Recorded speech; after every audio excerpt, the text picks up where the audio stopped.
Do you have a favorite opening? Yeah, the king pawn. What is that, E4? Awesome. Is that, yeah. Do you play over the board much? The openings or anything. Huh? Pardon? I don't know the names of the openings or anything, but pretty much king pawn, and go from there. Ooh, so I think I know what your next lesson is going to be. What's that? Somebody told me once, I don't know how, like, factual or, like, good this advice is, but somebody told me once to figure out, or to pick one opening and then to play it, see if you like it, and then learn all of the different variations, learn it in and out. But I'm not sure, I mean, as a beginner, if that is adequate advice or not. Your best bet, really, I mean, if you wanted to learn openings, is to talk to some of the higher ranking people, and we do have the NMs that come in on occasion, and I saw an FM today on live. They are more than welcome to give advice in regards to openings, and plus your books, just learning one good opening, but then again, I'm not really sure, so we don't go by what Veggie has to say. No, you're right. Learning the openings is the next step, probably, to learning, because whenever I talk to someone, the only way to communicate with them is to, be versed in the whole, history of it, and I'm just not. But that's definitely the next step. Yeah, well, I mean, we all start somewhere. Everybody, I mean, you can't start off being a Grandmaster or a National Master or an International Master or whatever. I mean, I'm making up titles here as I go along. But we all start at the bottom and work our way around. So, I mean, really don't stress it. Mm-hmm. But at the same time, it's good to know what people are talking about when you hear them say, oh yeah, I like Nimzo's Indian or whatever, or Sicilian, or, I mean, it's probably a good thing to be able to visualize the pieces on the board in regards to the game. But I don't know, whatever. Do you like to play over the board much, or do you prefer playing online?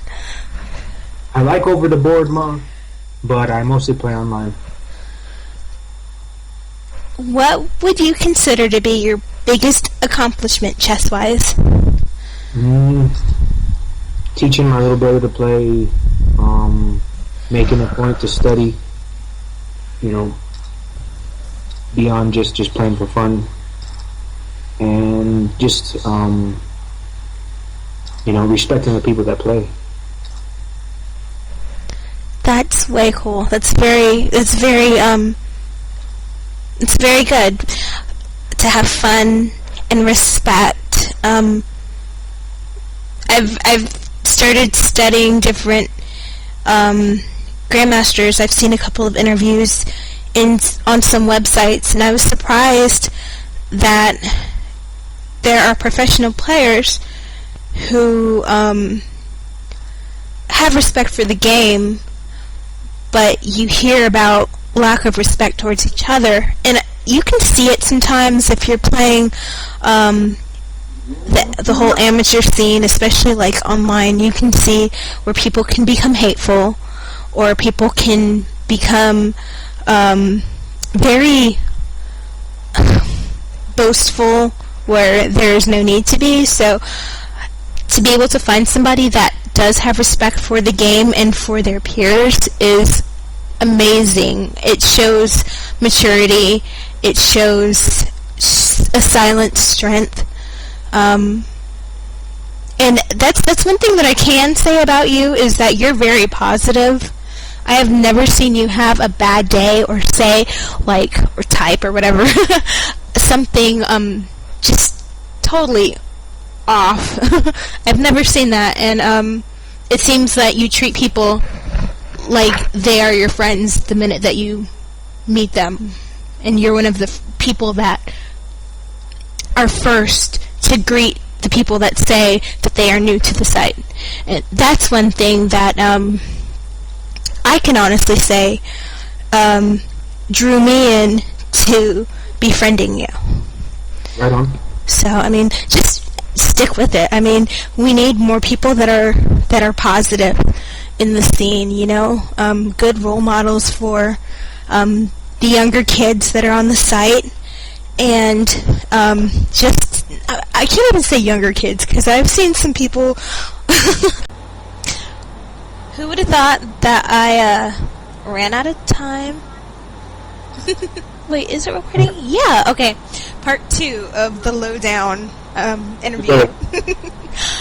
Yeah, what I was saying before is it's good to have a positive role model, and it doesn't matter about the age of a person, just how you treat each other. And it's ironic that my favorite motto, and you'll see me sometimes just like type it before I leave, is from Bill and Ted.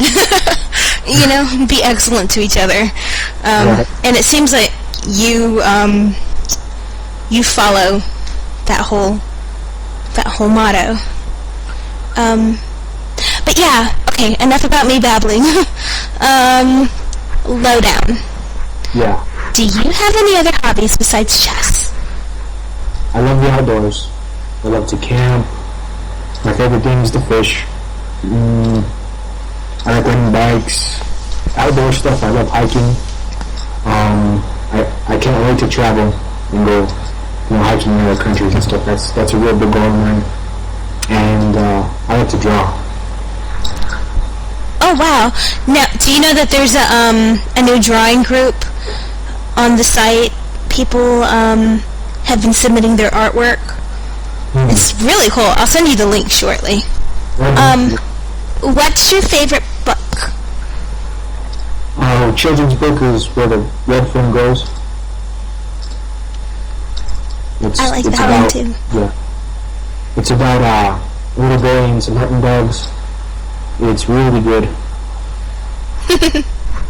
Do you follow any professional chess players? No, I don't. Maybe in the future when I get better, maybe it'll be part of my study or whatever. Like a lot of, one of the people on the website that had a title before their name said that the best way to get better or ready for tournaments is to follow, you know, current masters and all that kind of stuff. Very, very true advice. Now, do you have any advice for people that are starting out in the game? Just where to go, you know what I mean? If it's something you love to do, then just keep on doing it. And it's something that's worthwhile, and it's real strange how your brain can learn playing chess and then apply it to the real world. So it's a pretty productive game, I would say. Alright, we are going to do something totally new right now. Okay. In therapy, you know that they sometimes do, well, you might not know, but they sometimes do word associations. I'm going to say a word. Mm-hmm. I want you to tell me the first word that pops into your head. Ready? Right, yep.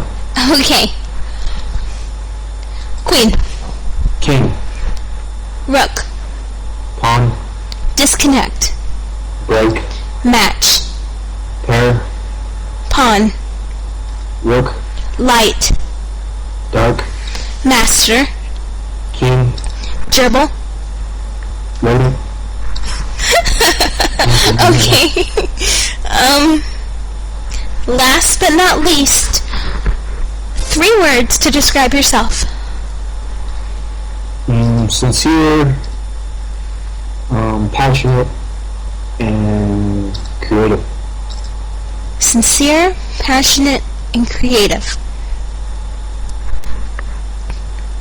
guys, that's Mr. Lowdown, and this has been Veggie with SchachTherapy, episode number 6.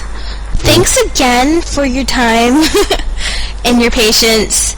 And I wanted to tell you guys before I leave, if you see Lowdown around, say hey, challenge him to a game, challenge him with some questions, and give him some, pass your advice along. You know, that's just how we learn. It's all about interaction. Alright guys, catch you later, and thanks again, Lowdown. Yeah, thanks for the shock therapy. Later.